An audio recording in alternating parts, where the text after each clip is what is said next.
예, 여러분 안녕하세요. 반갑습니다.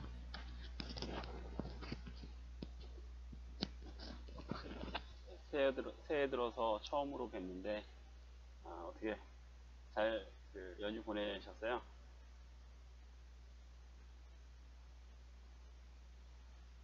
아, 참 그 사이에 정말 많은 일들이 있었죠. 지금 기사화되고 있고 뉴스로 떠들썩한 그러한 내용들 중에서 제가 이전에 알고 있었던 부분도 있고 말할까 방송으로 이야기를 할까 하다가 그냥 넘어갔던 부분도 있고 그런데 그 중에 하나가 임종석이 레바논 문제도 있었고요. 우선은 그 오늘 제목으로 보시면 클라이맥스로 치닫고 있는 한반도, 그 안에 다 그런 이야기들이 녹아 들어가 있습니다.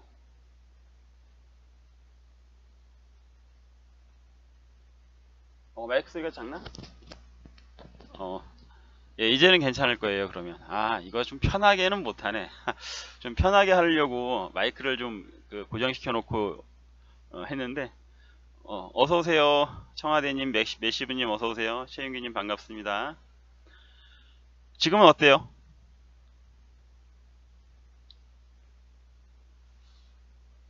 지금은 목소리가 어떻게 들리나요? 오케이. 예. 음, 우선 여러분들 전에 제가 이야기했던 방송했던 내용들 중에서 기억나시는 게 있을 거예요. 김정은이 남한에 마지막으로 사용할 수 있는 옵션이 하나 있는데 그것은 남한에 있는 종북 세력들을 이용하여 어떻게든 현 상황, 지금 현재의 위기 상황을 넘겨보려는 것, 그것이 마지막 카드다. 어떻게 해서든지 종북 세력을 동원해서 어, 한반도 내에 평화 무드를 만들고 또는 미국을 물러가게 해서 결국에는 연방제 통일로 가거나 현 상태를 어느 정도 유지하다가 북한의 의도대로 결국은 남한을 자신의 영향력, 즉 적화를 시키는 것이 최종적인 목적이고, 그것을 위해서는 마지막 옵션이 남아있다라고 말씀을 드렸었죠. 예, 그것이 좀 전에 말씀드린 그런 것들이고, 그런데 지금 현재 정확하게 그러한 방향으로 가고 있다라고 보여지고 있고요. 여러분들은 어떻게 생각하세요?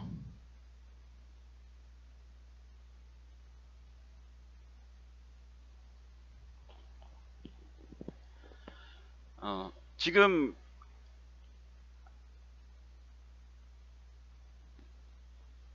뭐 이거 김정은의 10년사를 보면은 정확하게 나타나고 있죠. 예. 그리고 이것은 김정은이 강해서 그런 것이 아니라 지금 김정은은 매우 궁지에 몰려 있는 상태예요. 궁지에 몰려 있다라는 것은 여러분들이 잘 아시죠? 지금 유엔의 제재 강도는 정말 뭐 최고를 넘어서 이제는 정찰 위성까지 동원을 해서 어, 북한 애들이 기름을 공급받고 그러는 것들을 실시간으로 촬영을 해서 정보를 제공하고 또 그 정보가 제공되었기 때문에 그것으로 인하여 남한은 아무리 지금 김정은에게 좋게 해주고 싶어도 해주기가 어려운 그런 그 상황에 몰리고, 남한도 역시 마찬가지 상황에 몰리고 있다라고 봐요. 남한은 중국이나 러시아와는 다르죠. 그들은 몰래 몰래 뭐 걸렸어도 뻔뻔스럽게 이렇게 둘러대고 있죠. 뻔뻔스럽게 둘러대는 것도 그들 역시도 그냥 마구잡이로 둘러대는 건 아니에요. 지금 몰래 밀무역을 하다가 걸린, 이게 밀무역이라고 하는 것이 맞는가? 그 북한에게 기름을 공급해 주다가 걸린 그런 배 있잖아요. 그 배들이 다 중국 선적은 아니란 말이에요. 다른 나라 제3세계 국가 명의로 돼 있죠. 그 배들이. 그런 상태에서 일단은 그렇게 돼 있으니까 중국 애들은 뭐 뻗댈 수 있는 거죠. 뭐 러시아도 마찬가지일 겁니다. 하지만 너무나도 뻔한 거고, 미국의 입장이라든가 국제사회에서 바라보는 시각은 뭐 이건 뭐 아무리 지들이 둘러낸다고 하더라도 이건 너무나도 뻔한 거죠. 뭐 씨알이 먹힐 수가 없겠죠. 더군다나 뭐 미국 전 세계 최강의 패권국은 미국이지 중국이 아니지 않습니까?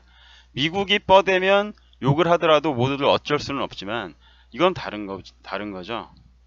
중국이 뻗댄다라는 것은 뭐 미국의 뭐 세 발의 피도 안 되는 중국이 물론 뭐 지금 현재 위협적으로 보이긴 하지만 여전히 미국이라는 존재의 힘과 막강함을 다 알고 있는 세계가 중국을 두둔하고 중국을 편들 수는 없는 거잖아요.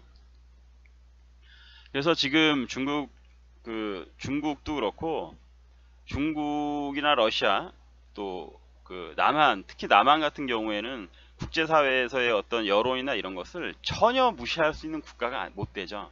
얘네들이 아니라 우리나라는 이러한 것이 공식적으로 벌어지는 일들에 대해서는 어쩔 수 없는 겁니다. 그리고 또 이것에 대해서 트럼프 행정부가 얼마 전에 그 이야기 했었죠.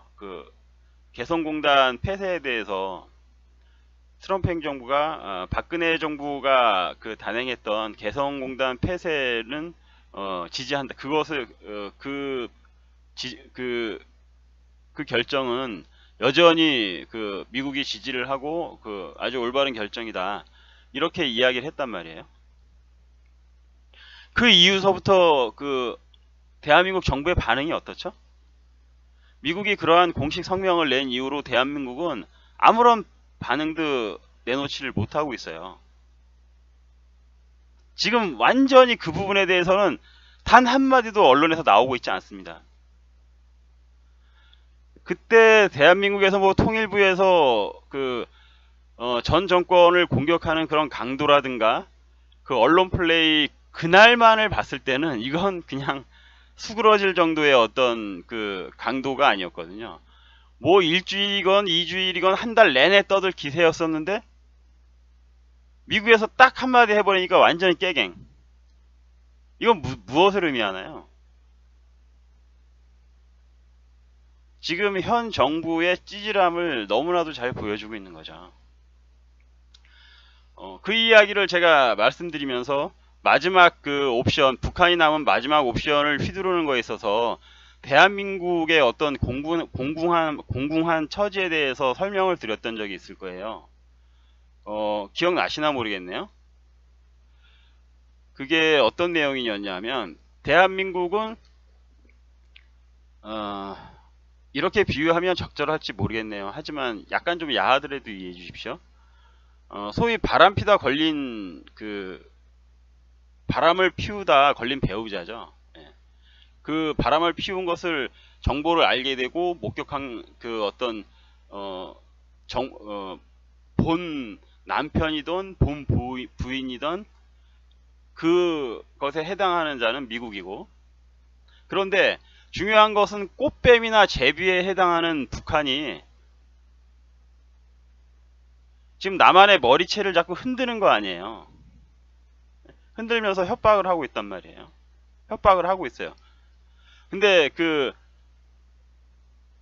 본 배우자는 알면서도, 뭐 적절한 비유는 아닙니다. 지금 알면서도 뭐라 그래야 될까?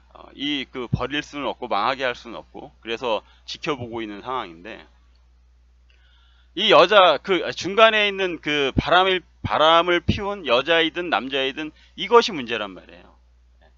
여기는 양쪽 입장에서 어쩔 줄을 모르는 거죠. 그러면서 북한에겐 제비나 꽃뱀에겐 뜯길 거 다 뜯기고, 그렇다고 해서 이쪽에서 또 제재하는 것, 본래 어떤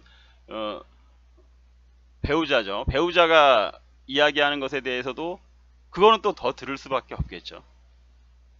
지금 그런 상황에 놓여 있는 게 지금 대한민국의 주사파, 제가 봤을 때는 386 정권이다.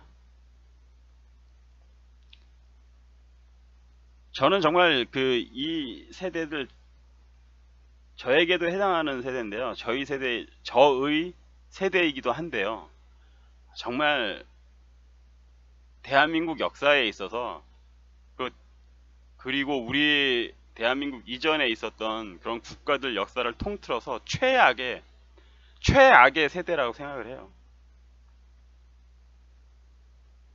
정말 이런 인간들이 있을까 싶을 정도인데, 도대체 어떤 뭐라 그래야 되나, 이성적인 사고는 완전히 결여되어 있고 자신들의 이득은 최대한 챙겨야 되고, 기회주의 어떤 정말 어렸을 때 쉽게 권력에 다가갈 수 있었던 그런 어떤 쉬운 권력을 탐했던 인간들의 최후를 지금 보고 있다라고 생각이 되는데요. 뭐 아무튼 그렇습니다. 지금 현재 우리나라 현재 상태는 시간이 가면 갈수록 피폐해지는 것은, 뭐 북한은 원래 그랬던 거고, 또 북한은 그럼에도 불구하고 뭐 걔네들 최고의 어떤 최상부의 김정은이나 뭐 권력 집단들이야 뭐 당분간 지금 당장 뭐 어려워지고 있긴 하지만 그런다고 하더라도 뭐 대한민국이 아직까지 대한민국이 버티고 있고 대한민국 이런 식으로 나가고 있고 뭐 중국과 러시아도 아직까지 크게 입장이 변화가 없고 뭐 그런 상태에서 뭐 쉽게 걔네가 무너지지는 않겠죠. 뭐 그런 상태에서 지금 이 상태를 나만의 어쩔 줄 모르고 나만이 그럼에도 불구하고 자신들에 대해서 호응을 하고 그러는 부분을 즐기고 있을 가능성이 높겠죠. 아주 저희가 봤을 때에는 모욕적인 그런 상황이죠. 그래서 대한민국은 시간이 지나면 지날수록 피폐해지고 경제적인 문제도 생길 수밖에 없을 것이다. 왜? 이러한 식으로 국제적인 어떤 신뢰라든가 약속 같은 걸 계속해서 대한민국 깨나가는데 경제적인 부분에 있어서 그런 것에 있어서도 역시 마찬가지로 누가 신뢰를 하겠냐는 거죠. 요번에 대놓고 아베 같은 경우가 이야기했죠. 아베가 뭐라 그랬나요? 그 위안부 문제를 가지고 자신들이 이것을 가지고 재협상을 할 여지는 단 뭐 1cm? 1mm? 1mm도 없다 그랬나요? 이거 개망신이에요.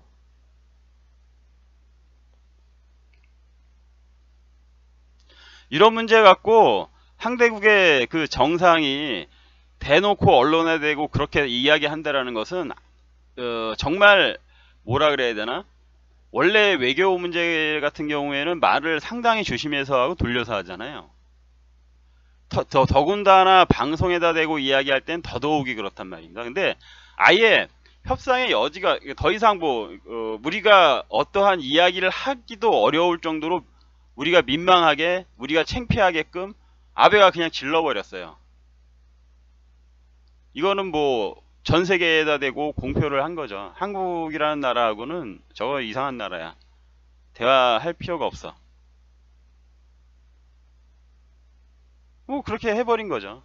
그리고 전 세계 국가는 일본에서 그렇게 나왔을 때 이제 나라의 국격을 우리가 생각해 보지 않을 수가 없는 거죠. 일본에 의해서 저렇게 예전에 한국과 일본이 대화를 하거나 외교를 할 때 일본 상당히 조심했어요. 무슨 말을 하든지 우리나라가 좀 과하게 나가고 무시를 하는 듯한 그러한 이야기를 하더라도 중국이 그것을 되받아친다고 하더라도 굉장히 조심스럽게 점잖게 이야기를 했었죠. 지금 이런 아베와 같은 반응은 한일 국교가 정상화된 이래로 처음일 거예요. 아마 최초의 정말 저희들로서는 모멸적인 발언을 들은 거나 마찬가지죠. 물론 모멸적이지도 않아요. 욕 먹을 만한 짓을 했기 때문에. 문재인이 욕 먹을 만한 짓을 했죠. 그래서 이제는 아예 우리가 욕 먹을 거 욕 먹는구나 이러한 생각이 들 정도인데, 만약에 그 어떠한 이러한 정황적인 상황이 없는 상태에서 아베가 그런 말을 했다라면 정말 이건 모욕적인 거예요. 국제사회에서 취급도 못 받는 나라라는 거니까. 그런데 이 모든 것이 이런 악몽 같은 상황들이 여러분 끝나지 않을 거라는 걸 아셔야 돼요. 제가 그 마지막 옵션은 핵미사일을 터뜨리는 것도 아니고 그 핵미사일을 ICBM을 또 발사해서 긴장을 고조시키고 그러는 것도 아니고 오로지 남한에 있는 그 친북 세력들을 이용해서 남한을 쥐고 흔들고 그것으로 인해서 미국의 어떤 공세를 막아내고 그것으로 인해서 최종적으로 미국의 철수까지도 유도한다. 그러한 것이 마지막 남은 북한의 옵션이고 카드이다라고 말씀을 드렸었는데, 이게 우리한테 악몽인 게 이 악몽이 끝나질 않을 거예요. 북한이 망하기 전까지는 북한이 유일하게 남은 카드고 유일하게 집요하고 더 악독하고 더 우리한테는 넌더리가 날 정도로 흔들어댈 카드란 말입니다.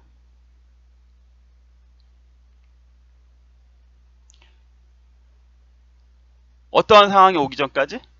북한이 망하거나 남한 내에 있는 이 문재인 정권이 물러나기 전까지. 그런데 여기서 또 하나 중요한 게 있죠. 그러면 이 상황에서 우리가 이 악몽이 끝나는 방법은 악몽이 끝나고 현실에 눈을 떴을 때 더 나빠지는 상황이 있을 텐데 그 더 나빠지는 상황은 우리나라가 망하는 거겠죠. 예, 망해서 우리나라가 뭐 소위 말하는 흔히들 그 우리 애국 진영에서 말하는 적화가 된다든가 뭐 이러한 상황이겠죠. 그래서 뭐 결국에는 완전히 중국의 영향력 밑으로 들어간다든가 이러한 상황이거나 아니면 뭐 진짜 한반도에서 제2의 6.25가 발발해서 체제 전쟁 정말 마지막 체제 전쟁의 종지부를 찍는 그러한 상황이 발생하거나 그러한 것인데 어찌됐든 뭐 첫 번째 상황도 뭐 대한민국이 망해도 악몽은 끝나는 거예요. 근데 현실에서의 어떤 비참함이 기다리고 있겠지. 그런데 중요한 것은 이러한 상황에서 우리가 이 상황에서 중요한 것은 절대로 이 악몽이 북한이 망하기 전까지 끝나지 않는데 또한 남한의 어떤 문재인 정권이 물러나기 전에 끝나지 않는데 그 전까지 어떠한 상황이 벌어지기 전까지 우리가 그래도 한 가지 그 위안을 얻을 수 있는 것은 미국이라는 나라가 절대로 남한을 떠나지는 않을 것이다라는 거. 그것이다라고 그 제가 말씀을 드렸었죠. 뭐 많은 사람들이 그런 이야기를 해요. 남한의 미국 세력이 뭐 남한에서 자신들의 이득이 있어서 그런 거지. 그리고 또 미국도 이제는 그 어떤 정말 넌덜머리가 나고 정말 지긋지긋하면 떠날 수도 있다 이런 이야기를 하는데 그건 정말 그 순진한 이야기고요. 그렇지 않아요. 우리한테는 정말 다행스러운 이야기죠. 미국은 떠나지 않습니다. 그 이유는 무엇이냐 하면 간단한 거예요. 어떤 사람이 그러더라고요. 그러면 예전에 필리핀에 주둔을 했던 미군들은 왜 떠나냐? 수백만의 그 기지가 있었잖아요. 미군 기지가 있었고 미군 그 당시에 거기에서도 미군이 그 좀 문제가 생길 때마다 필리핀도 그 극심하게 데모도 하고 그랬어요. 미군 떠나라고. 그러면 그때는 왜 떠나냐 미군이 그런 이야기를 사람들이 한단 말이죠. 근데 그때는 떠날 수 있었어요. 근데 만약에 지금 상황이라면 2018년도에 미군이 수백만에 이렇게 그 주둔하고 있잖아요. 그런데 지금 현재 구도에서 미군 보러 나가라 그러면 미군이 떠날까요? 이거 아주 재밌는 건데 한번 여러분 생각해 보세요. 미군이 떠날까요? 지금 2018년도에 그 예전에 그 수백만에 주둔했었던 때와 똑같이 미군이 주둔하고 있어요. 근데 필리핀에서 떠나라고 데모해. 그럼 미군이 떠날까요? 미군은 안 떠납니다. 지금 현재 상황에서 만약에 그 필리핀에서 미군이 떠나라고 데모를 한다? 그 예전과 똑같은 상태로 주둔을 하고 있는데 그 정도 규모와 모든 시설이 완비되어 있는 상태에서 안 떠납니다. 지금은. 어떻게 해서든지 필리핀을 달래고 얼고 해서라도 안 떠나죠. 왜 그럴까요? 그 이유가 뭘까요, 여러분?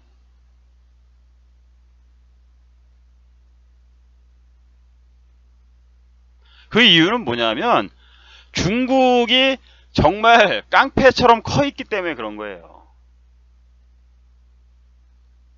2018년 지금 현재 중국은 예전에 필리핀에서 미군이 떠날 때 그 중국이 아니란 말입니다. 세계의 어떤 위협적인 세력이 되어 있고 더군다나 미국 패권에 유일하게 도전할 수 있는 나라가 되어 있죠. 예? 지금은 절대로 안 떠나요. 지금 상황에선 필리핀에서 아무리 데모를 한다 하더라도 미국이라는 나라가 뭐 중국처럼 무지막지한 그러한 그 무식한 놈들이 아니기 때문에 다른 방법으로 달래고 얼르겠지만은 그렇게 해서라도 안 나간다니까요. 왜? 나가면 끝인걸. 중국을 위협하고 포위할 수 있는 그런 어떤 수단을 잃어버리는 행동을 지금 현재의 상황에선 절대 안 한단 말입니다. 마찬가지로 대한민국의 상황도 거기에서 이해를 할 수 있는 거예요. 미국이 떠나려면 떠날 수 있는 상황은, 아유, 야, 저기 안 지켜도, 저기지 안 지켜도, 거기에 있는, 거기 저쪽 너머에 있는 놈들은 정말 그 원숭이 토인 같은 놈들이라서, 야, 그거 냅둬도 돼. 어? 그냥 나가서, 나중에 걔네들 뭐, 난리를 친다고 하더라도, 거기 가갖고 포 한 방만 빵 쏘면 다, 어? 나자빠질 거야. 뭐, 이럴 정도의 그, 무기력한 그러한 집단들, 정말 무시해도 될 만한 야만 집단이라면, 떠날 수도 있겠죠. 그런데 지금 현재 한반도에서 미군이 떠난다라는 것은 완전한 어떤 그 전 세계에 있어서 패권을 양분하는 구도를 가져오게 돼요.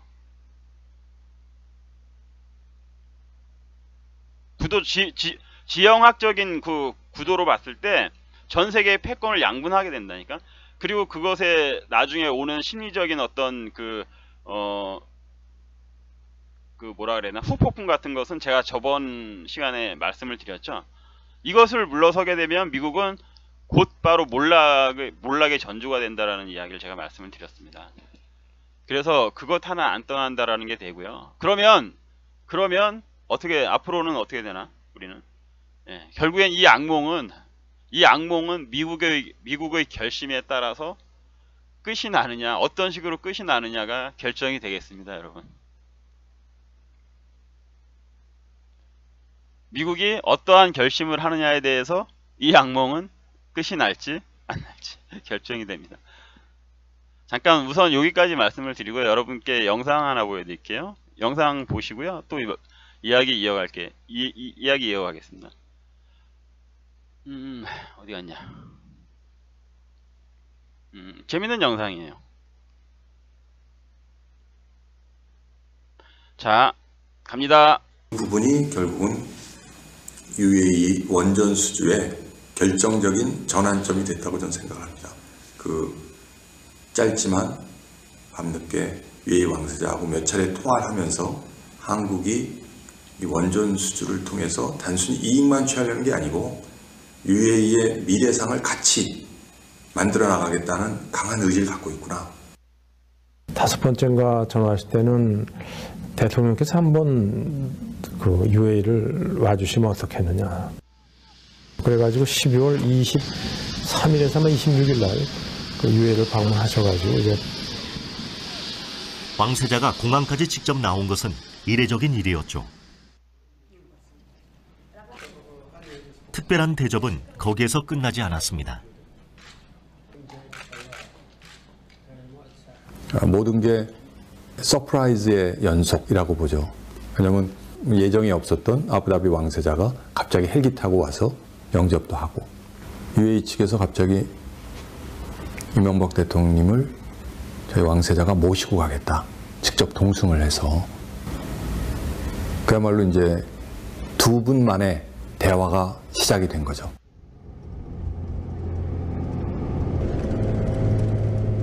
두 분이 거의 뭐 1시간가량 배석자도 없는 거죠. 두 분만 이제 큰 차에 이제 타시고 쭉 1시간 이렇게 거리 다니시면서 그 말씀하셨던 것이 뒤에 와서 또 많이 사오고 그래서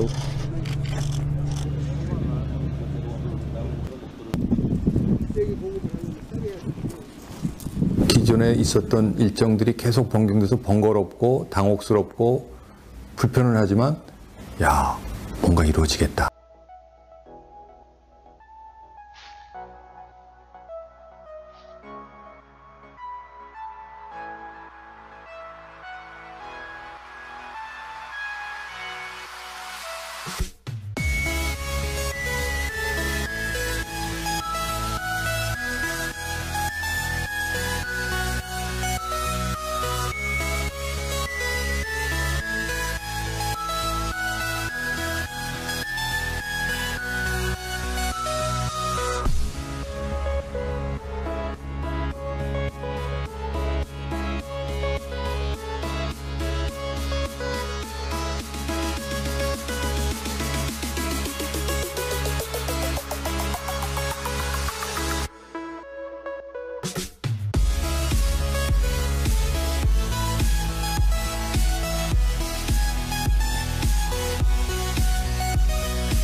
해주는데 60년간 200억 불을 또 하는 그 계약을 한 거죠. 그러면 400억 불을 계약한 거죠. 이건 뭐 우리 정말 역사에 없는 그런 큰 프로젝트인데 우리가 200억 불을 운영하게 되면 그 수많은 사람이 이제 그 해외에 나가서 일을 하게 되는 기회가 되니까 또 앞으로 그걸 계기로 해서 해외 원자력 수출이 이제 하나의 큰 출발점이 됐죠. 아, 대한민국이 UAE 가서 원자력 발전소를 했다.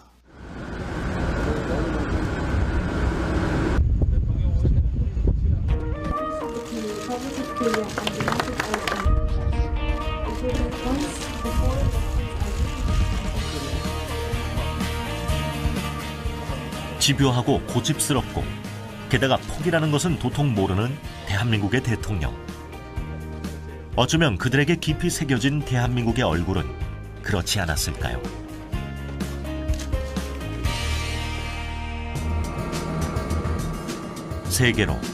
세계로 눈을 돌렸던 그의 개척 정신. 적어도 그 부분에 있어서만큼은 콜럼부스도 한 수 배워야 할 것 같습니다. 그렇다고 해서 그런 결단들이 매번 거침없이 이루어졌던 것은 아닙니다. 대통령으로서 결정을 내리고 행동에 옮겨야 한다는 것, 그것은 무거운 책임이기도 했죠. 그 무게를 견디며 대한민국이란 존재를 전 세계에 알려온 지난 5년. 그는 그 누구보다 더 열심히, 더 열정적으로 하늘길을 달리며 세계와 만나왔습니다.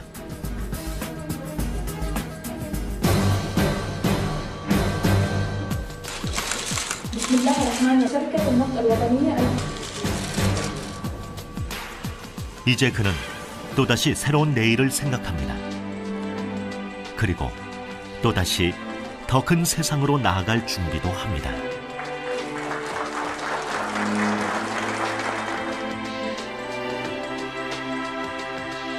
지난 5년 대한민국을 이끌어온 우리의 대통령. 그는 어떤 리더로 기억될까요? 우리는 그를 어떤 리더로 기억할까요?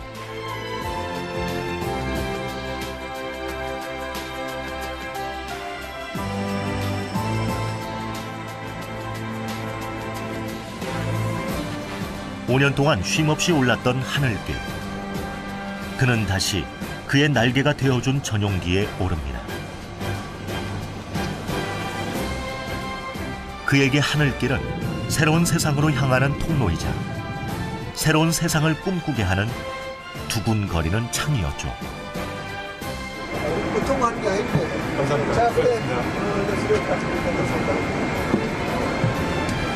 여러분 집중하셔야 돼요. 이제 그 집중해서 영상 잘 보세요. 제가 말씀을 드리려고 하는 기억도 하지 것은 못할 만큼 달려온 아주 전혀 시각이 다른 계산도 하기 어려울 만큼 달려온 문제를 수많은 말씀을 길들. 드릴 거예요.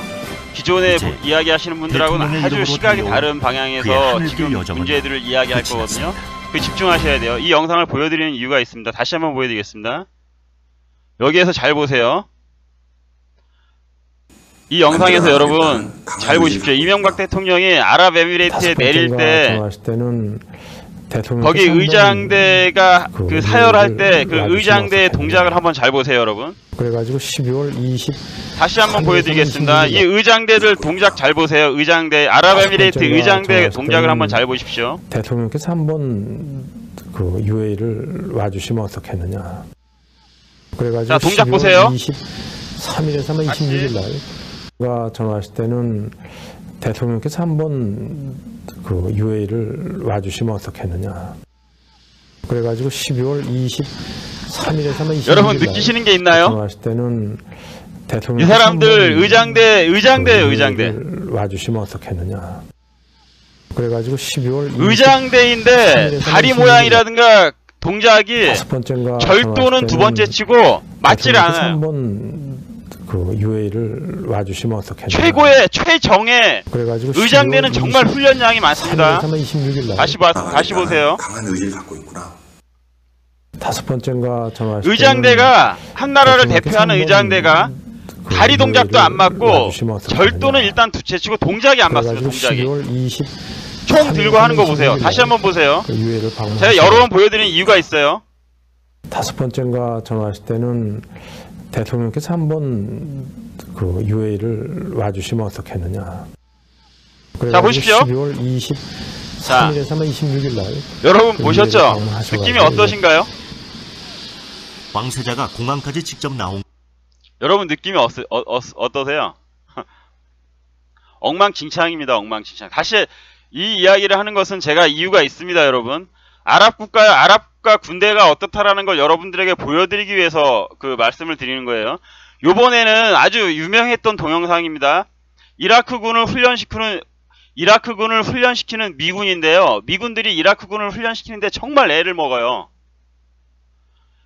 그 아랍이라는 나라의 특성을 여러분들한테 보여드리는 거예요. 미군이 이라크군을 훈련시키는데 정말 애를 먹는 영상 아주 유명한 게 있거든요. 보여드릴게요. 한번 보십시오.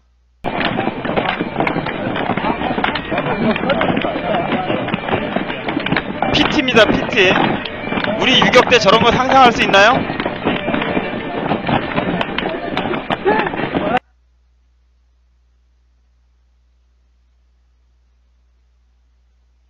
여러분 보셨죠? 여러분 이거 제가 여러 번은 이거는 못 보여드릴, 잘못하면은 연속해서 봤다가는 제가 저기 조금 문제가 될 수도 있어서요. 문제 안 되게 영상을 짧게 끊었거든요. PT 저희가 유격 갔을 때 PT를 할 때 저런 행동이 있을 수가 있어요? 헷갈려서 한 번을 더 하거나 그러는 건 있어도 아예 팔다리가 따로 놀잖아요. 몇 명 되지도 않는데. 저게 아랍인들이에요. 아랍인들. 자, 그러면 여기서 제가 말씀을 드리려고 하는 것은 무엇이냐면, 저 소설 씁니다. 여러분, 소설을 써요. 소설. 제가 소설을 쓰는데 이해해 주십시오. 여러분, 사실 이게 소설일지 아닐지도 잘 모르겠어요. 제가 쓰는 게 소설인지 아닐지도 잘 모르겠어요. 그러니까 여러분들이 알아서 판단을 하세요. 자, 여러분, 그러면 아주 또 제가 재밌는 영상을 하나 보여드리겠습니다.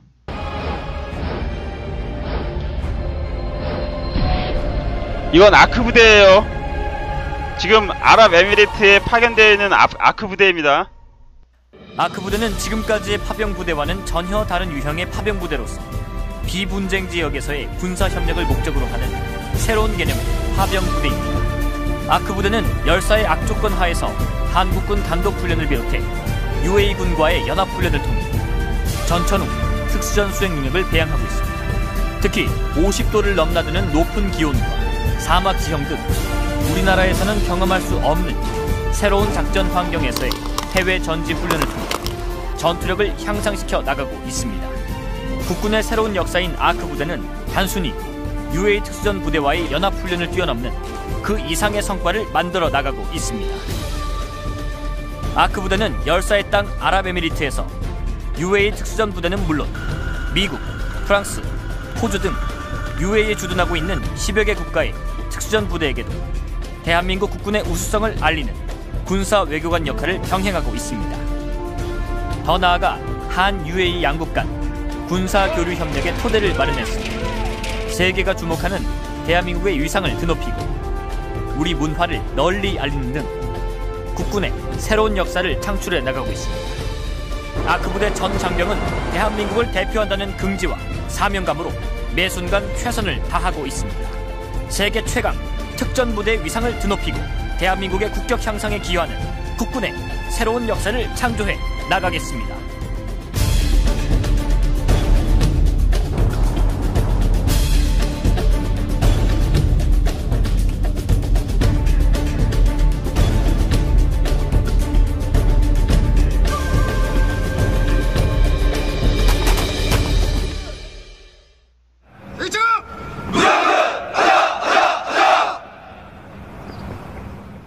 자, 여러분, 정말 제대로 훈련받은 전 세계 최강의 그 군대 중에 하나인 그 대한민국의 특전사로 이루어진 아크 부대 영상을 지금 보셨고요. 다음 또 하나 영상 또 나갑니다.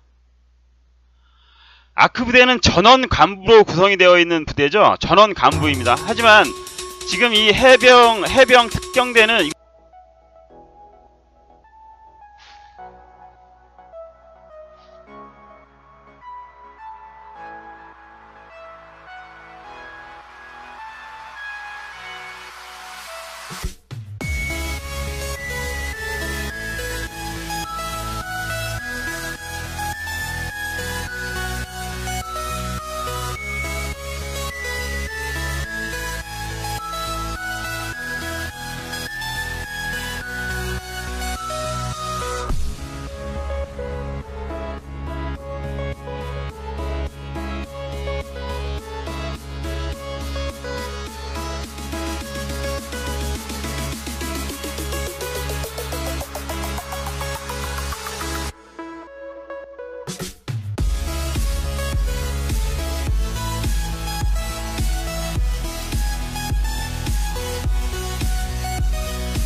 자, 여러분 영상 보니까 어떤가요? 대단하죠? 제가 그 아크 부대 영상을 보여드리고, 그리고 또 아까 그 해병 1사단 특경대 영상을 보여드렸는데, 그 아크 부대 같은 경우엔 전원 그 간부로 구성이 된 그 군대죠. 부대입니다. 전부 다 그 하사관 이상이란 말입니다. 그런데 해병 같은 경우, 해병 1사단 특경대 같은 경우는 병들로 구성이 되어 있는 거예요. 병들도 저렇게 훌륭하게 그 특수작전들, 특수임무들을 그 훈련을 받고 수행을 한단 말이죠, 대한민국은. 제가 말씀을 드리려고 하는 건 뭐냐면, 대한민국은 전 세계에서 정말 아주 보기 드물고 손꼽을 정도의 훌륭한 군대를 가지고 있는 나라예요. 여러분들이 어떻게, 지금 군대에 대해서 어떻게 생각하실지 모르겠지만, 보병도 역시 마찬가지로 정말 훌륭한 부대고요. 아주 그 현역들 중에서는 전 세계에서 손꼽힐 수 있는 그러한 부대죠. 다만 보병은 예전과는 달라서 조금 훈련이라든가 사고 문제 때문에 워낙에 보병이 많잖아요. 그래서 약간 좀 느슨해진 그런 느낌이 있지만, 하지만 본 바탕은 금방 어떠한 상황만 도래하면 본래의 본색이 다 나오고 제대로 그 보병 대한민국 군대가 전쟁을 수행할 수 있게끔 어떤 그 기능을 발휘할 수 있게끔 바탕은 다 돼 있단 말입니다. 기본 바탕은 다 훈련과, 또한 그 대한민국 같은 경우 다른 나라는 훈련이라는 게 명목만 훈련이 있는 경우가 많죠. 얼마 전에 유럽에서 아주 그 유럽의 그 어느 나라인가요? 가난한 나라가 아닙니다. 아주 그 부유한 나라에서 서독인가 그럴 거예요. 서독인가. 장비가 모자라서 전차전 훈련을 하는데 장비가 없어서 무슨 뭐 자동차 갖고 이렇게 그 모형처럼 만들어서 훈련을 했던가? 지금 유럽이 그래요. 정확한 건 제가 기억이 안 나네요. 그런데 아무튼 조롱거리가 된 적이 있었어요. 트럭에다가 이렇게 그 파이프 달고 막 이렇게 훈련하고 그래갖고 전차 부대가. 그런데 대한민국은 그렇지 않단 말이에요. 전차 부대는 전차 부대대로 전차를 운영해서 훈련을 하고 정해진 양만큼의 탄약을 쓰고 실탄 훈련을 하고 그러는 나라죠. 그런데 중요한 것은 어떠한 제가 이야기를 하는 거냐면은 그 아랍에미리트라는 나라를 아셔야 돼요. 지금 아랍에미리트가 어디랑 전쟁을 하고 있죠? 지금 아랍에미레이트는 사우디하고 그 여러 그 아랍 국가들하고 힘을 합쳐서 지금 예멘 침공을 같이 하고 있죠. 예멘에서 지금 연합군을 구성해서 예멘 반군을 무찌르는 그런 어떤 그 활동을 하고 있단 말입니다. 굉장히 불안정해요. 그 아랍에미레이트라는 나라 자체의 어떤 정치라는 게 그 정권도 그렇고 아랍에미레이트가 작지만은 굉장히 많은 부족으로 이루어져 있고요. 그 중에서 대표되는 부족이 지금 왕자리를 차지하고 있는 거죠. 예전에 뭐 신라라는 나라에서도 여러 부족이 연합을 해서 그 중에서 실세가 되는 부족에서 왕을 배출했잖아요. 그것과 같이 지금 현재 그러한 상태이고, 물론 여기 같은 경우엔 부족마다 뭐 번갈아 가면서 하는 거 그런 건 아니지만, 하지만 여러 부족이 같이 섞여 있는 상태이고, 그러므로 인해서 그 정권 자체가 불안정할 거라는 느낌은 여러분들이 다 가지시겠죠. 그리고 중요한 거는 아랍의 바로 옆 나라에 누가 있죠?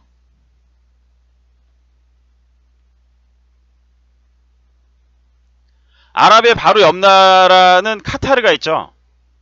카타르가 지금 누굴 지원하나요? 카타르라는 나라가 여러분 잘 아시나? 예전에 뭐라 그래야 돼? 무슨 방송? 알자지라인가요? 알자지라 방송이 카타르에서 방송하는 거예요. 알자지라. 근데 그 알자지라가 누구를 대변하던 방송이었나요? 그 IS 관련이라든가 아랍의 테러 조직에 관련된 방송을 무지 많이 하던 방송이에요. 알자지라가. 다시 말해서 카타르가 IS를 지원했다라는 건 아니지만, 카타르는 상당수 테러 단체를 지원하고 아랍에 있어서의 어떤 그 아랍 국가들의 정권의 그 안정을 해하는 행동을 하는 나라라는 거죠. 그러한 국가를 바로 옆에 두고 있는 나라가 아랍에미레이트예요. 그리고 중요한 것은 지금 현재도 카타르는 이란과 가깝고요. 이란하고 가깝죠. 이란하고 가깝고, 지금 예멘 반군은 누가 도와주고 있는지 아세요?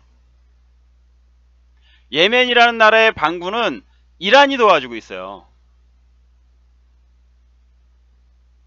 이란이 도와주고 있고, 그리고 사우디와 아랍에미레이트와 또 몇 개국이 연합을 해서 그 예멘 반군, 즉 예멘의 그 정부군을 무너뜨리려고 하는 반군을 지금 무찌르고 있죠.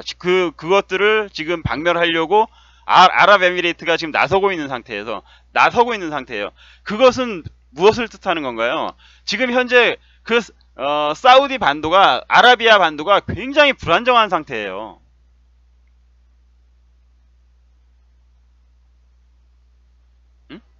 굉장히 불안정한 상태라고, 아라비아 반도가. 거기에서 지금 우리나라에 아크 부대가 가 있다라는 게 여러분 어떤 의미인지 아세요?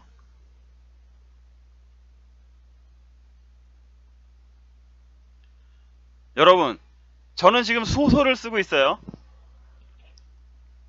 소설을 쓰고 있는데 뭐 이게 뭐 말이 소설이지 소설이 아닐지도 몰라요.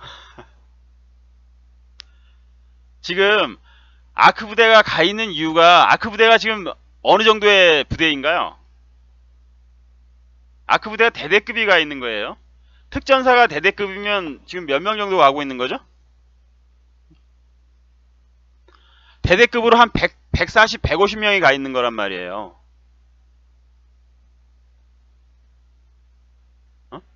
그런데 여기에서 중요한 점, 예전에 이라크에서 전쟁이 났을 때, 이라크 내전이 일어났을 때 IS 몇 명이서 일개 사단을 해체했다?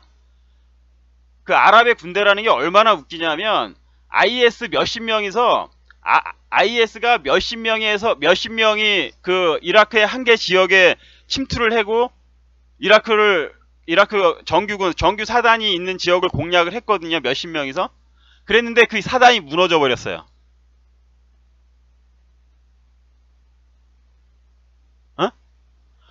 아니 몇십 명이 일개 사단이 주둔하고 있는 지역을 공격을 했는데 일개 사단이 무너져 내렸다니까?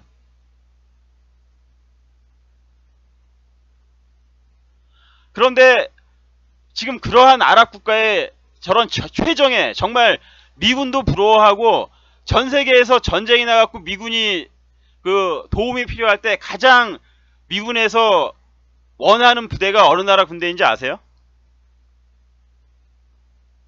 대한민국 군대란 말이에요. 대한민국 군대. 대한민국 군대를 미국이 가장 원하죠. 대한민국이 요즘에 잘 안 도와줘서 그렇지. 왜? 월남전 이래로 증명이 됐거든요. 월남전 이래로 완벽하게 검증이 된 군대가 대한민국 군대예요. 아까 보셨죠? 그 아랍 의장대들 의전하는 거. 의장대조차도 발을 못 맞추고 총을 제대로 다루지 못한단 말이에요. 그런데 그러한 국가에 지금 현재 아크 부대가 주둔해 있다는 것은 일단 유사시에 어떠한 느낌이겠어요? 저는 소설을 쓰고 있습니다. 일단 유사시에 물론 저기에 어떤 협정 내용이라든가 이런 걸 자세히 볼 필요가 있겠지만, 그런데 만약에 이 부대를 철수를 하게 하는 거라든가 이 부대를 갖다 지금 아랍에미레이트에서 빼내온다라면 누가 좋죠? 제 소설에 의하면 이 부대를 빼나왔을 때 그 아랍에미레이트는 상당히 불안정해지겠죠? 그리고 아랍에미레이트가 불안정하게 되는 거기에는 누가 또 좋아하게 되나요? 이란 좋아하죠. 예, 이란 좋아하겠죠. 이란 카타르 좋아하겠죠. 그리고 또 그 배후에 또 누가 있잖아. 누가 있겠어? 그 배후에 누가 있겠어요? 정말 배후에 누가 있겠냐고. 더 좋아할 놈들. 돼지 새끼죠. 정은이. 그들하고 한계 축을 맺고 있는 정은이가 무지 좋아할 거 아니에요. 예, 저 소설 쓰는 겁니다. 소설 쓰는 거예요, 소설. 그런데 지금 현재 그러한 내용들이 나오고 있죠. 지금 그 방송이라든가 그 자유한국당 내에서 흘러나오는 이야기가 아크 부대에 관련된 협정이라든가 그런 것을 갖다 축소하거나 뭐 그러한 문제로 인해서 지금 현재 그 아랍에미레이트가 상당히 분노하고 그러고 있다라는 내용이 나오고 있잖아요. 근데 지금 우리 아크 부대가 누리고 있는 예멘에 가서 누리고 있는 그런 특전이라는 것은요, 대단한 겁니다. 왜 대단한 건지 아세요, 여러분? 이게 대단한 이유에 대해서 여러분들이 아셔야 돼요.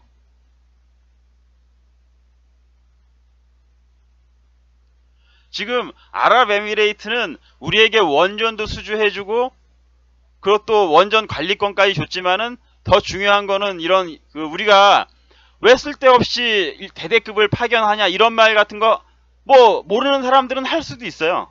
그런데 전혀 그렇지가 않은 거예요. 이거는 대대급이 가 있지만은 이게 순환부대잖아요. 순환부대. 주기적으로 인원을 교체하면서 거기 가죠. 그런데 여기에서 제가 중요한 걸 다시 한번 말씀을 드리겠습니다. 영상을 다시 한번 보세요. 이 훈련하는 걸 한번 보십시오. 훈련을 하는 걸 한번 다시 보세요.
훈련의 질을 한번 보십시오. 훈련의 질에다 초점을 맞추고 보세요.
제가 알고 있는 그 선에서 말씀을 드리겠습니다. 뭐 틀릴 수 있어요. 뭐 틀리면 어쩔 수 없는 거고, 이게 제가 말씀을 드리고 싶은 건 뭐냐면, 그 일국의 그 군대의 어떤 로망이 뭐겠어요. 일국의 군대의 로망이 뭐겠어요. 지금 미군이 전 세계 각국에 이렇게 그 흩어져서 기지를 운영하면서 그들의 자부심이 엄청나겠죠. 미군들을 봤을 때 미군들 스스로가 자부심이 엄청나잖아요, 여러분. 그렇지 않나요, 여러분? 왜? 국력이 강하고 국력의 상징이잖아요. 군대가 외국에 나가 있는다라는 것은 국력의 상징입니다. 그래서 군대는 자신의 힘을 과시하고 싶고 해외에 나가서 주둔하고 싶은 게 로망이죠. 군대의 로망이죠. 지금 현재 아크 부대가 그걸 하고 있는 거예요. 아크 부대 같은 경우는 제가 알고 있는 선에서 말씀을 드리는 겁니다. 틀릴 수도 있어요. 지금 주한 미군이 대한민국에서 받고 있는 그런 어떤 특혜 있죠. 소파 규정 같은 거. 특혜라고 보기엔 좀 그런데,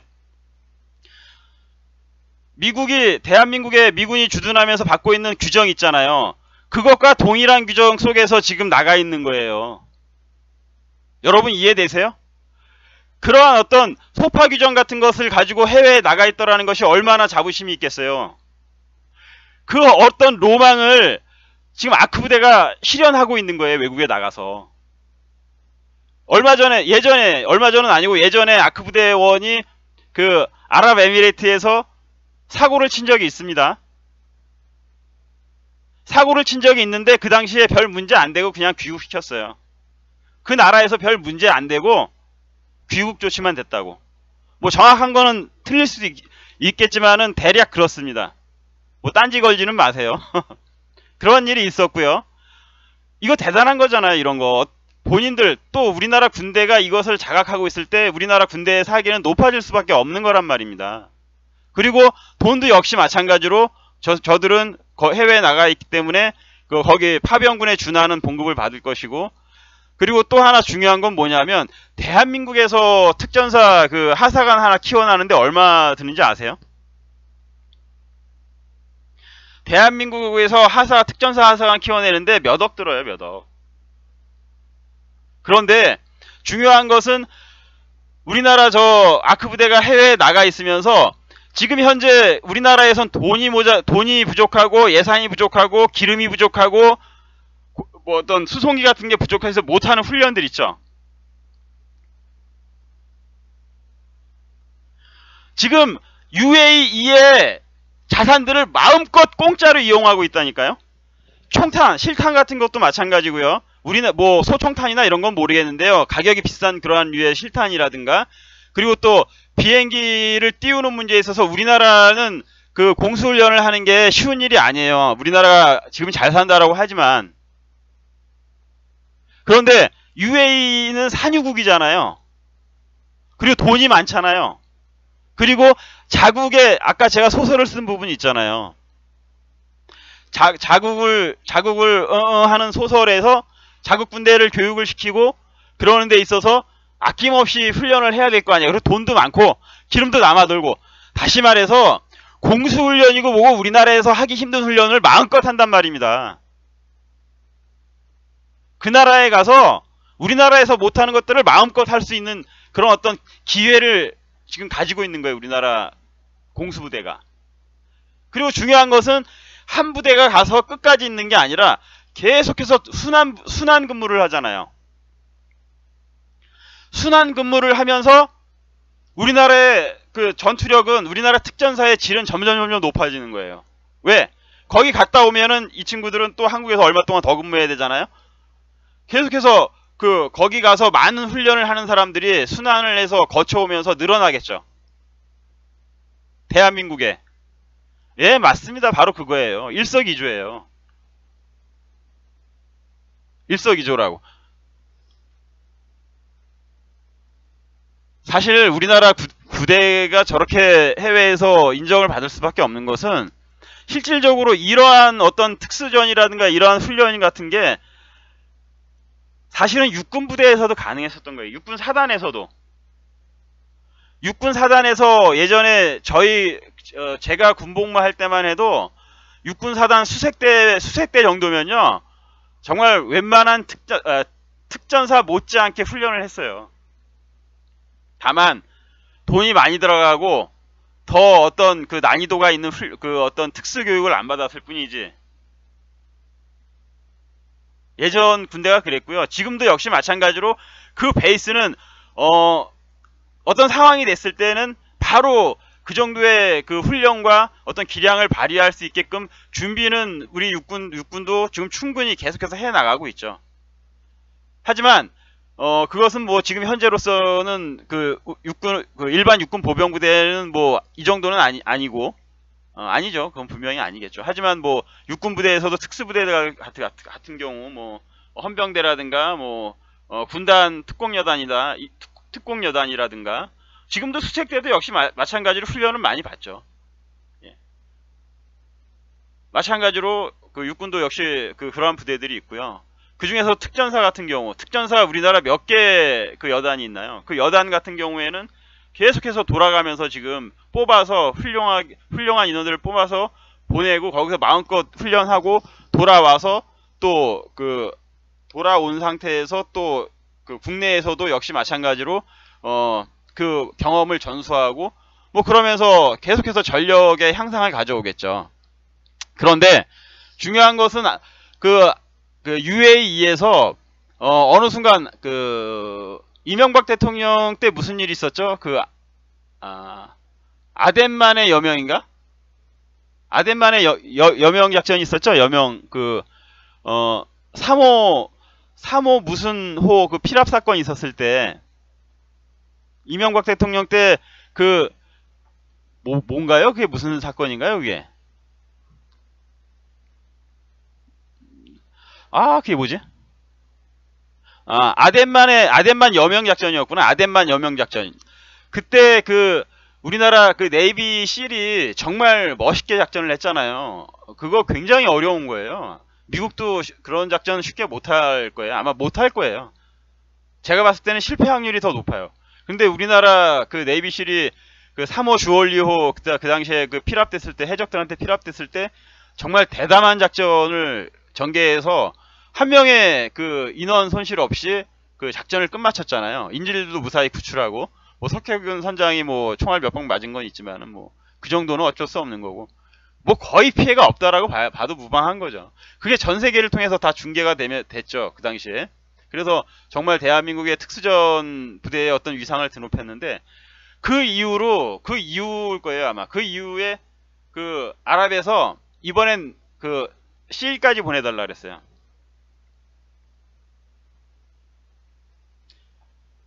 UDT 실까지도 보내달라 그래갖고, 지금은 그 해군도 가는 상태죠. 해군 특수부대도 같이 가서 훈련을 하고 그러는 상태고, 역시 마찬가지로 그 아랍에미레이트 현지인들을 교육시키고 있는데, 제가 그 아랍에미레이트 군인들 교육시키는 그런 그 영상이라든가 사진도 봤는데, 아랍 애들 힘들겠더라고요. 그렇게 열심히 가르치고 그러는데 자세라든가 동작이라든가 이런 게 그 굼떠요. 자세가 잘 안 나와요. 여기서 또 하나 중요한 거, 지금 현재 그 아크 부대가 파병 나간 지 몇 년이 지났죠? 아크 부대가 파병을 나간 지 지금 나간 시간 지금 벌써 근 2007년 정도, 2008년 정도 나갔나? 그러니까 지금 몇 년이야? 거의 한 10년 정도 됐잖아요. 그러면 여러분, 지금이면 충분히 교육 다 끝나지 않았겠어요? 여러분, 지금 충분히 교육 끝나고도 남을 시간이잖아요. 그죠? 한 140명에서 150명 정도 돼요. 그런데 아크 부대가 지금 그 아랍에미리트에서 왜 지금도 필요한 걸까요?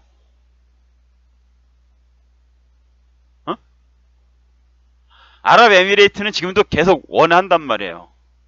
근데 왜 필요한 걸까요? 제 소설 2부 들어가는 겁니다. 왜 필요하겠어요? 그만큼 중요한 거죠. 중요하겠죠. 그만큼 중요하겠죠.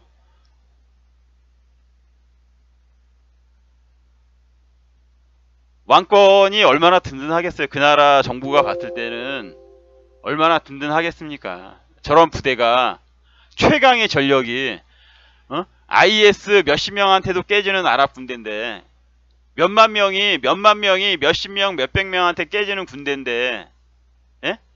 IS의 몇백 배 강한 특전사가 만약에 주둔한다라면 얼마나 든든하겠습니까?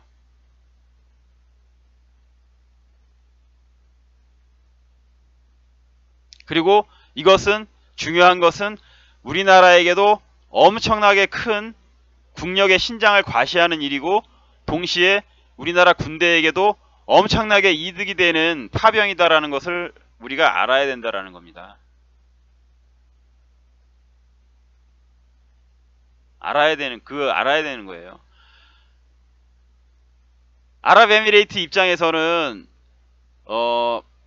지금 대한민국이라는 나라는 지구상 최강의 국가와 정말 피를 나눈 맹방이잖아요. 우방이잖아요. 그러한 대한민국 군대가 주둔하고 있다는 것은 곧, 물론 UAE에 대한민국만 있는 건 아니에요. 아주 그 소수지만은 미군도 있고 다른 유럽의 국가들의 군대도 있고, 그런데 지금 대한민국만큼의 저런 대규모 부대가 가 있는 데는 없는 거죠. 대대지만 그들이 봤을 땐 대규모인 거예요. 대대급이 간 거지만. 근데 대대가 보병대대는 아니라서 작습니다. 특전사이기 때문에. 인원이 한 140에서 150명 정도밖에 안 돼요. 하지만 그들에게는 정말 막강한 어떤 그 안정감을 주기에 충분한 거죠.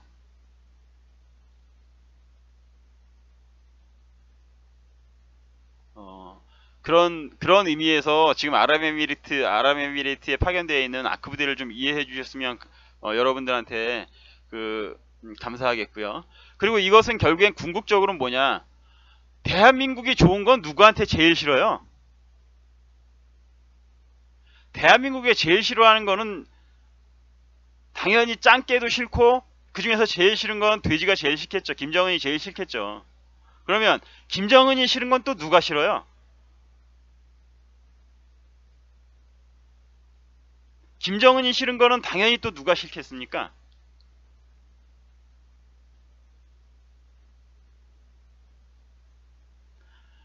그 밑에 있는 앵벌이들이 싫겠죠. 그 밑에 있는 앵벌이들이 싫겠죠. 앵벌이들이. 그래서 이 문제를 가지고 장난을 치려고 했었겠죠. 이 문제를 가지고 장난을 치려고 했었고, 저는 이 부분이 가장 어떻게 보면 핵심적인 일일 거라고 봐요. UAE에 있어서는 이 부분이 다른 거 필요 없고, 다른 부분보다는 지금 그 아랍의 그 심각한 그 분열상이 일어나고 있는데, 지금 예멘 아랍에미레이트 바로 옆에 있는 옆에 국가인 예멘에서 지금 내전이 일어나갖고 거기서 정부군을 뒤집으려고 하고 있잖아요, 반군이. 그러한 상황이 있고, 또 그것이 성공이 된다라면 바로 아랍에미레이트도 위험한 것이고, 사우디아라비아도 위험합니다. 그래서 사우디아라비아나 아랍이나 또 어디야, 뭐 정확하게 기억은 안 나는데 몇 개국이 연합을 해서 지금 예멘에 그 연합군을 구성해서 예멘 반군을 공격하고 있단 말입니다. 그러한 것들도 그렇고, 거기에다가 또 이란이 또 그 예멘에 개입을 하고 있죠. 그래서 지금 현재 아랍권 국가들은 굉장히 불안정한 상태예요. 사우디아라비아도 그래서 이번에 미국하고 굉장히 긴밀한 관계를 맺으려고, 예전에는 굉장히 이중적인 관계였었는데 이제는 이중적인 모습에서 탈피해서 아예 이제 아랍의 어떤 불건전한 세력과는 손을 끊고 미국하고만 손을 잡으려고 하고 있고, 또 역시 마찬가지로 아랍에미레이트도 그쪽 노선을 걷고 있는 것 같아요. 그런 가운데 대한민국 군대라는 존재는 굉장히 지금 중요한, 지금 현재 아랍에미레이트의 안정을 위해서는 역할을 하고 있다. 그런 느낌이 강하게 든다라는 거죠. 여러분, 돈 몇 푼이 중요하겠어요? 아니면 시설 그런 거, 무슨 건설이나 이런 거, 그런 공사라든가 이런 거 중요하죠, 당연히. 장난입니까? 몇십 조를 주고 국책 사업을 하는데. 그런데 거기에서 더 중요한 건 뭐예요? 거기에서 더 중요한 건 뭐예요? 그거 다 있어봤자 정권이 망하면 끝이잖아요. 정권이 망하면. 예, 그거 중요하죠. 그게 중요한 거죠. 거기에 저는 그 문제에 있어서 굉장히 키 역할을 하고 있다라고 지금 생각되는 거죠. 아크 부대가 저희 소설 속에서는 정말 핵심 중에 핵심이 아닌가. 아크 부대에 관련된 게. 왜? 아니, IS 몇십 명한테 일개 사단이 무너지는 동네 나라예요.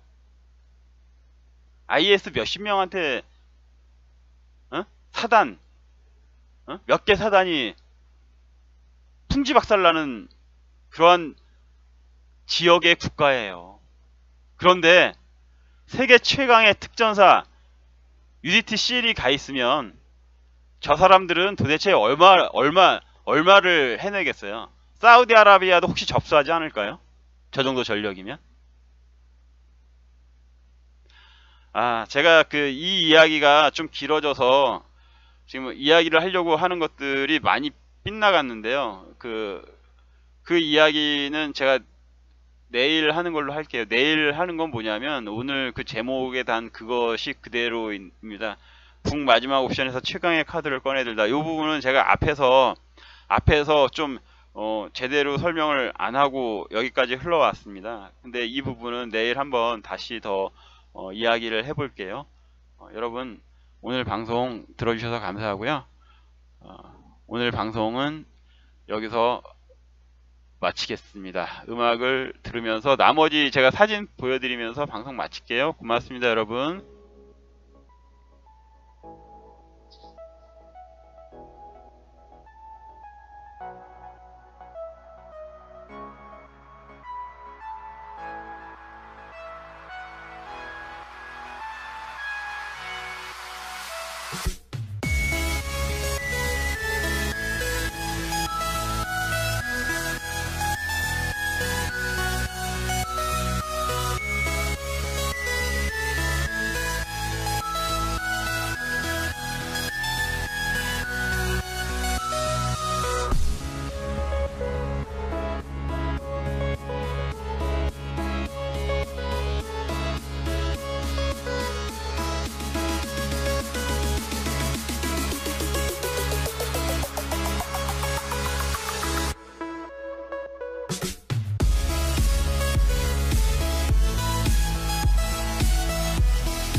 북한이 망하기 전까지는 북한이 유일하게 남은 카드고 유일하게 집요하고 더 악독하고 더 우리한테는 넌더리가 날 정도로 흔들어댈 카드란 말입니다.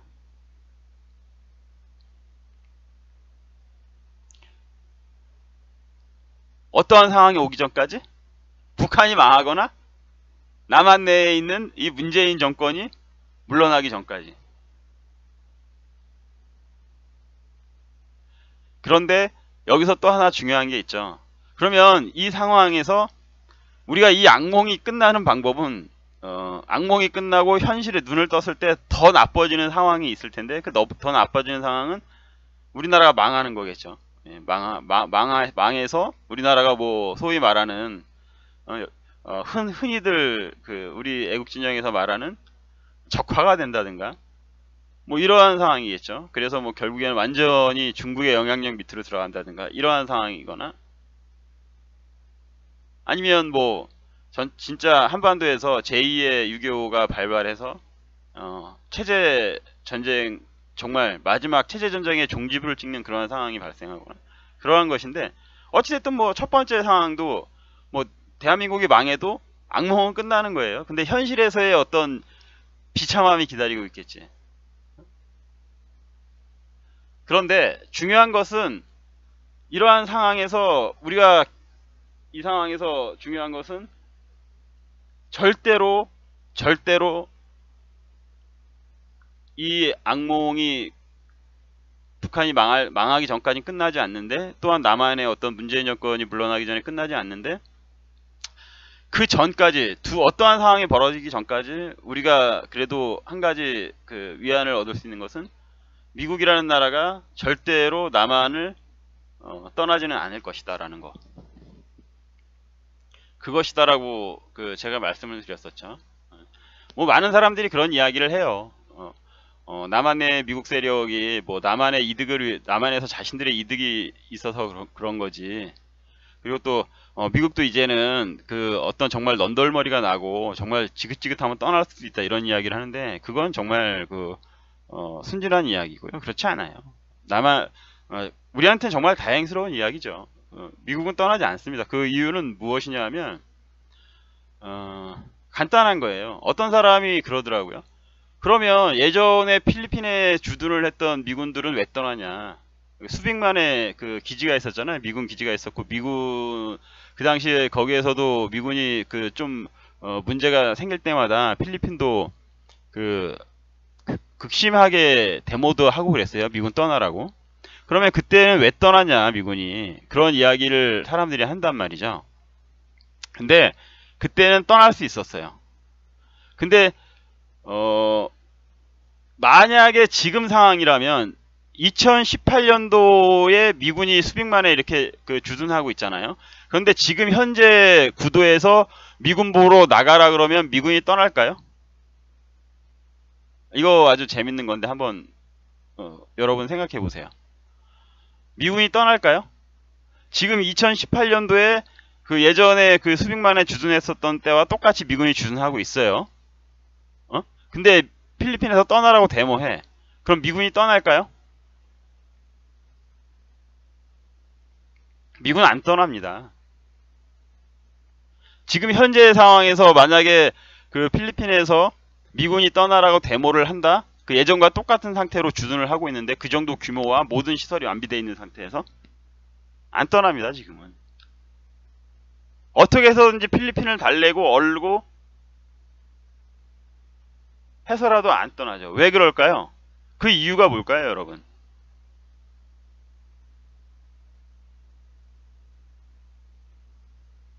그 이유는 뭐냐면 중국이 정말 깡패처럼 커 있기 때문에 그런 거예요. 2018년 지금 현재 중국은 예전에 필리핀에서 미군이 떠날 때 그 중국이 아니란 말입니다. 세계의 어떤 위협적인 세력이 되어 있고, 더군다나 미국 패권에 유일하게 도전할 수 있는 나라가 되어 있죠. 예? 지금은 절대로 안 떠나요. 지금 상황에선 필리핀에서 아무리 데모를 한다 하더라도 미국이라는 나라가 뭐 중국처럼 무지막지한 그러한 무식한 놈들이 아니기 때문에 다른 방법으로 달래고 얼르겠지만은 그렇게 해서라도 안 나간다니까요. 왜? 나가면 끝인걸. 중국을 위협하고 포위할 수 있는 그런 어떤 수단을 잃어버리는 행동을 지금 현재의 상황에선 절대 안 한단 말입니다. 마찬가지로 대한민국의 상황도 거기에서 이해를 할 수 있는 거예요. 미국이 떠나려면 떠날 수 있는 상황은, 야 저기 안 지켜도, 저기지 안 지켜도 거기에 있는 저쪽 너머에 있는 놈들은 정말 원숭이 토인 같은 놈들이라서 야 그거 냅둬도 돼. 그냥 나가서 나중에 걔네들 뭐 난리를 친다고 하더라도 거기 가갖고 포 한 방만 빵 쏘면 다 나자빠질 거야. 뭐 이럴 정도의 무기력한 그러한 집단들, 정말 무시해도 될 만한 야만 집단이라면 떠날 수도 있겠죠. 그런데 지금 현재 한반도에서 미군이 떠난다라는 것은 완전한 어떤 그 전 세계에 있어서 패권을 양분하는 구도를 가져오게 돼요.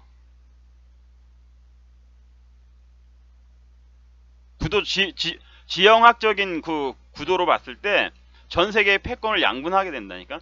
그리고 그것에 나중에 오는 심리적인 어떤 그 뭐라 그래나 후폭풍 같은 것은 제가 저번 시간에 말씀을 드렸죠. 이것을 물러서게 되면 미국은 곧바로 몰락의 전주가 된다라는 이야기를 제가 말씀을 드렸습니다. 그래서 북한에겐 제비나 꽃뱀에겐 뜯길 거 다 뜯기고, 그렇다고 해서 이쪽에서 또 제재하는 것, 본래 그 어떤 배우자죠. 배우자가 이야기하는 것에 대해서도 그거는 또 더 들을 수밖에 없겠죠. 지금 그런 상황에 놓여 있는 게 지금 대한민국의 주사파, 제가 봤을 때는 그 386 정권이다. 저는 정말 그 이 세대들, 저에게도 해당하는 세대인데요. 저의 세대이기도 한데요. 정말 대한민국 역사에 있어서 그리고 우리 대한민국 이전에 있었던 그런 국가들 역사를 통틀어서 최악의 세대라고 생각을 해요. 정말 이런 인간들이 있을까 싶을 정도인데, 도대체 어떤 뭐라 그래야 되나, 이성적인 사고는 완전히 결여되어 있고 자신들의 이득은 최대한 챙겨야 되고, 기회주의 어떤 정말 그 어렸을 때 쉽게 권력에 다가갈 수 있었던 그런 어떤 쉬운 권력을 탐했던 인간들의 최후를 지금 보고 있다라고 생각이 되는데요. 뭐 아무튼 그렇습니다. 지금 현재 우리나라 현재 그 상태는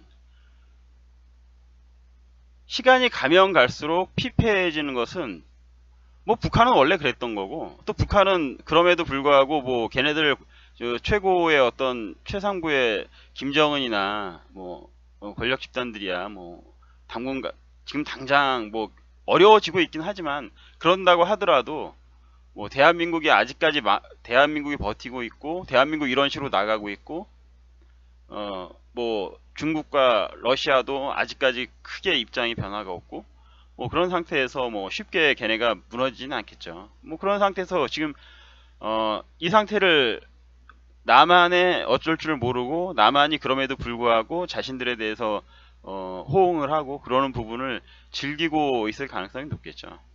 아주 저희가 봤을 때는 모욕적인 그런 상황이죠.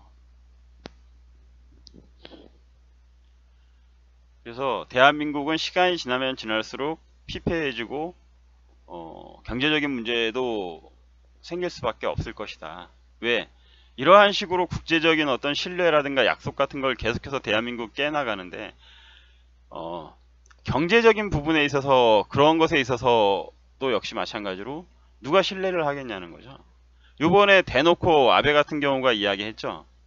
아베가 뭐라 그랬나요? 그 위안부 문제를 가지고 자신들이 이것을 가지고 재협상을 할 여지는 단 뭐 1cm? 1mm? 1mm도 없다 그랬나요? 이거 개망신이에요.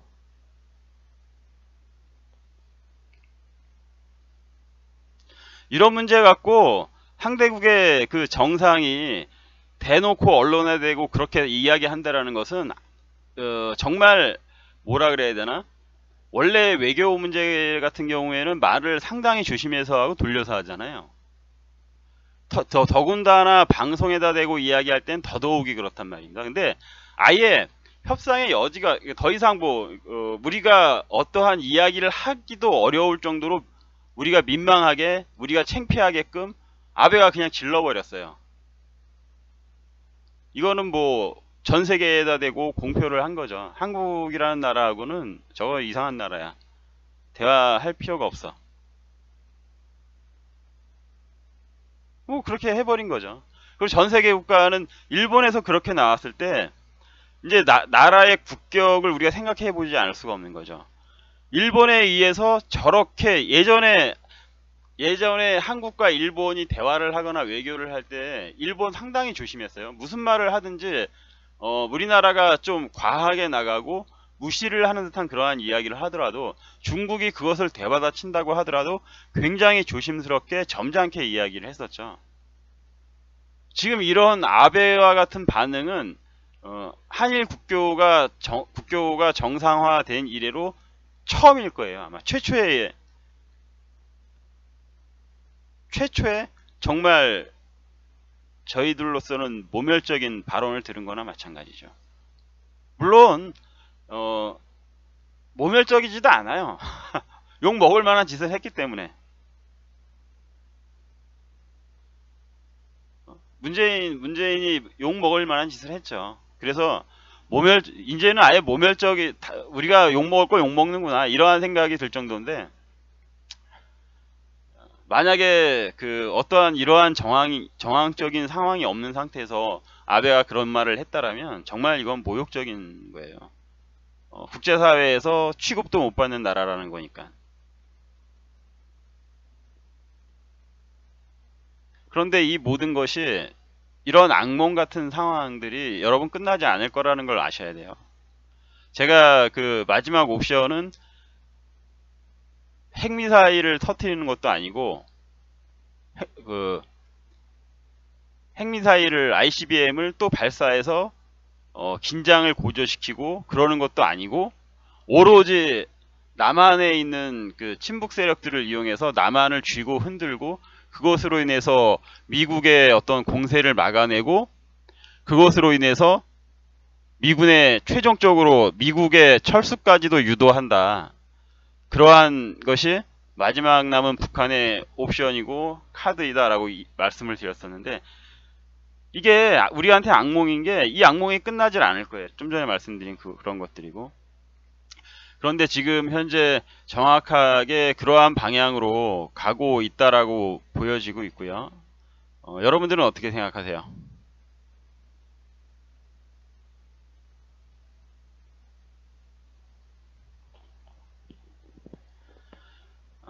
지금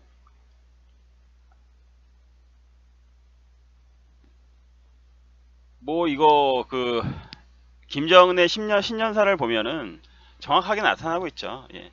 그리고 이것은 김정은이 강해서 그런 것이 아니라, 지금 김정은은 매우 궁지에 몰려 있는 상태예요. 궁지에 몰려 있다라는 것은 여러분들이 잘 아시죠. 지금 유엔의 제재 강도는 정말 최고를 넘어서 이제는 정찰위성까지 동원을 해서 북한 애들이 기름을 공급받고 그러는 것들을 실시간으로 촬영을 해서 정보를 제공하고, 또 그 정보가 제공되었기 때문에 그것으로 인하여 남한은 아무리 지금 김정은에게 좋게 해주고 싶어도 해주기가 어려운 그런 상황에 몰리고, 남한도 역시 마찬가지 상황에 몰리고 있다라고 봐요. 남한은 중국이나 러시아와는 다르죠. 그들은 몰래 걸렸어도 뻔뻔스럽게 이렇게 둘러대고 있죠. 뻔뻔스럽게 둘러대는 것도 그들 역시도 그냥 마구잡이로 둘러대는 건 아니에요. 지금 몰래 밀무역을 하다가 걸린, 이게 밀무역이라고 하는 것이 맞는가? 북한에게 기름을 공급해 주다가 걸린 그런 배 있잖아요. 그 배들이 다 중국 선적은 아니란 말이에요. 다른 나라 제3세계 국가 명의로 돼 있죠. 그 배들이. 그런 상태에서 일단은 그렇게 돼 있으니까 중국 애들은 뻐댈 수 있는 거죠. 러시아도 마찬가지일 겁니다. 하지만 너무나도 뻔한 거고, 미국의 입장이라든가 국제사회에서 바라보는 시각은 이건 아무리 지들이 둘러낸다고 하더라도 이건 너무나도 뻔한 거죠. 씨알이 먹힐 수가 없겠죠. 더군다나 미국 전 세계 최강의 패권국은 미국이지 중국이 아니지 않습니까? 미국이 뻐대면 욕을 하더라도 모두들 어쩔 수는 없지만, 이건 다른 거죠.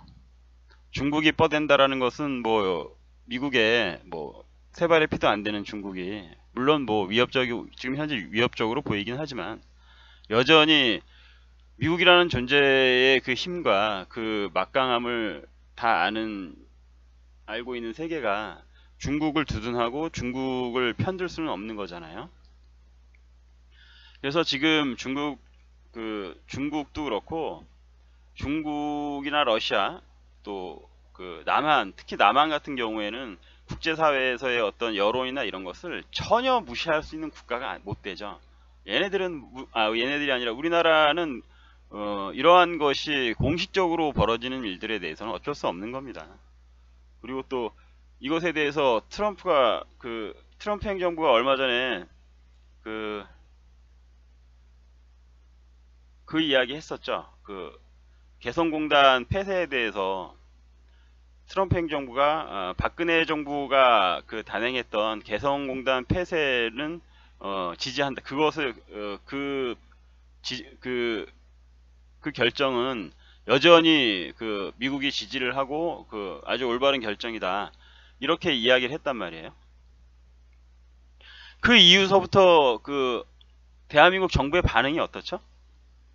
미국이 그러한 공식 성명을 낸 이후로 대한민국은 아무런 반응도 내놓지를 못하고 있어요. 지금 완전히 그 부분에 대해서는 단 한마디도 언론에서 나오고 있지 않습니다. 그때 대한민국에서 뭐 통일부에서 전 정권을 공격하는 그런 강도라든가 그 언론 플레이 그날만을 봤을 때는 이건 그냥 수그러질 정도의 어떤 그 강도가 아니었거든요. 뭐 일주일이건 2주일이건 한 달 내내 떠들 기세였었는데 미국에서 딱 한마디 해버리니까 완전히 깨갱. 이건 무엇을 의미하나요? 지금 현 정부의 찌질함을 너무나도 잘 보여주고 있는 거죠. 그 이야기를 제가 말씀드리면서 마지막 그 옵션, 북한이 남은 마지막 옵션을 휘두르는 거에 있어서 대한민국의 어떤 공공한 처지에 대해서 설명을 드렸던 적이 있을 거예요. 기억나시나 모르겠네요. 그게 어떤 내용이었냐면 대한민국은 이렇게 비유하면 적절할지 모르겠네요. 하지만 약간 좀 야하더라도 이해해 주십시오. 소위 바람피다 걸린 바람을 피우다 걸린 배우자죠. 그 바람을 피운 것을 정보를 알게 되고 목격한 그 어떤 본 남편이든 본 부인이든 그것에 해당하는 자는 미국이고, 그런데 중요한 것은 꽃뱀이나 제비에 해당하는 북한이 지금 남한의 머리채를 자꾸 흔드는 거 아니에요. 흔들면서 협박을 하고 있단 말이에요. 협박을 하고 있어요. 근데 본 배우자는 알면서도, 뭐 적절한 비유는 아닙니다. 지금 알면서도 뭐라 그래야 될까? 버릴 수는 없고 망하게 할 수는 없고, 그래서 지켜보고 있는 상황인데, 이 여자 중간에 있는 바람을 피운 여자이든 남자이든 이것이 문제란 말이에요. 여기는 양쪽 입장에서 어쩔 줄을 모르는 거죠. 그러면서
여러분 안녕하세요. 반갑습니다.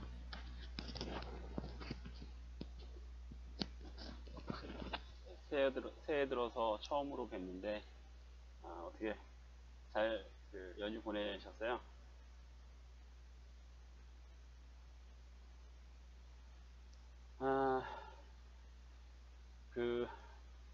참 그 사이에 정말 많은 일들이 있었죠.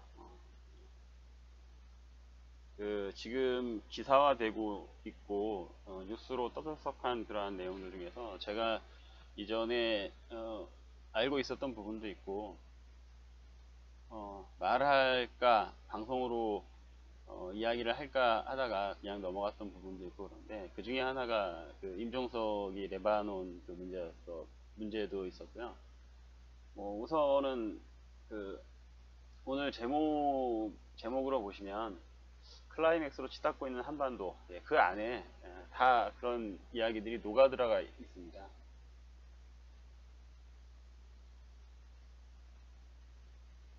마이크 소리가 작나? 예, 이제는 괜찮을 거예요. 그러면 이거 좀 편하게는 못하네. 좀 편하게 하려고 마이크를 좀 고정시켜 놓고 했는데 어서오세요. 청와대님, 메시브님 어서오세요. 최윤기님 반갑습니다. 지금은 어때요?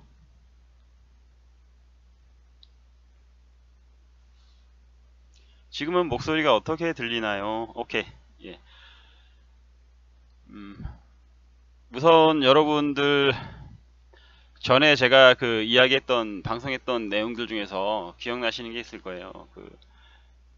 김정은이 남한에 마지막으로 사용할 수 있는 옵션이 하나 있는데 그것은 남한에 있는 종북 세력들을 이용하여 어떻게든 지금 현재의 위기 상황을 넘겨보려는 것, 그것이 마지막 카드다. 어떻게 해서든지 종북 세력을 동원해서 한반도 내에 평화 무드를 만들고 또는 미국을 물러가게 해서 결국에는 연방제 통일로 가거나 현 상태를 어느 정도 유지하다가 북한의 의도대로 결국은 남한을 자신의 영향력, 즉 적화를 시키는 것이 최종적인 목적이고 그것을 위해서는 마지막 옵션이 남아있다라고 말씀을 드렸었죠. 예, 그래서 그것 하나 안 떠난다라는 게 되고요. 그러면 앞으로는 어떻게 되나 우리는?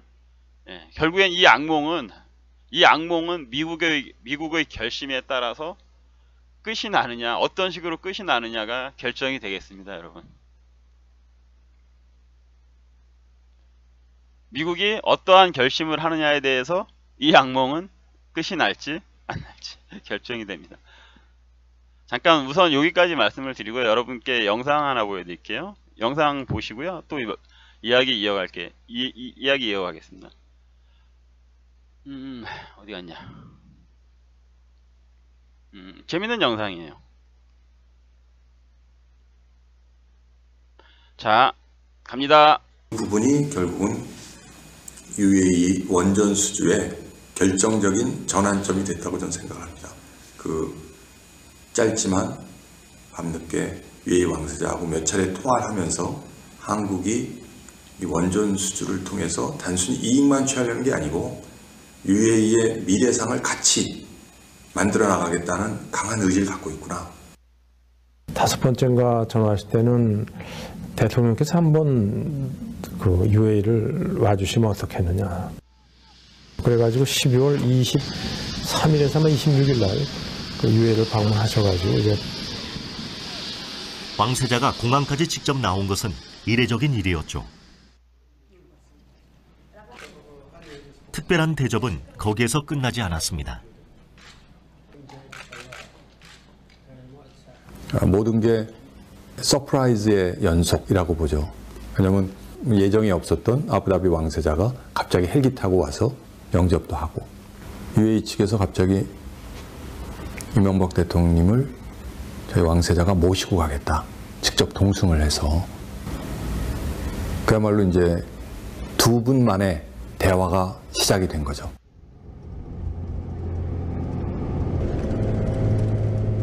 두 분이 한 거의 뭐 1시간가량 배석자도 없는 거죠.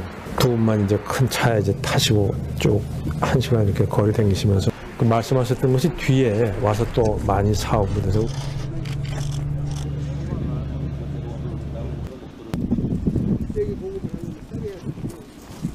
기존에 있었던 일정들이 계속 변경돼서 번거롭고 당혹스럽고 불편은 하지만 야, 뭔가 이루어지겠다.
해주는데 60년간 200억 불을 또 하는 그 계약을 한 거죠. 그러면 400억 불을 계약한 거죠. 이건 뭐 우리 정말 역사에 없는 그런 큰 프로젝트인데 우리가 200억 불을 운영하게 되면 그 수많은 사람이 이제 그 해외에 나가서 일을 하게 되는 기회가 되니까 또 앞으로 그걸 계기로 해서 해외 원자력 수출이 이제 하나의 큰 출발점이 됐죠. 아, 대한민국이 UAE 가서 원자력 발전소를 했다.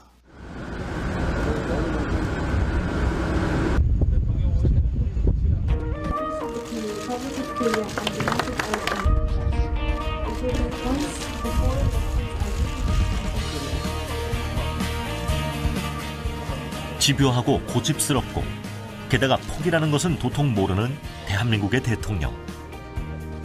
어쩌면 그들에게 깊이 새겨진 대한민국의 얼굴은 그렇지 않았을까요?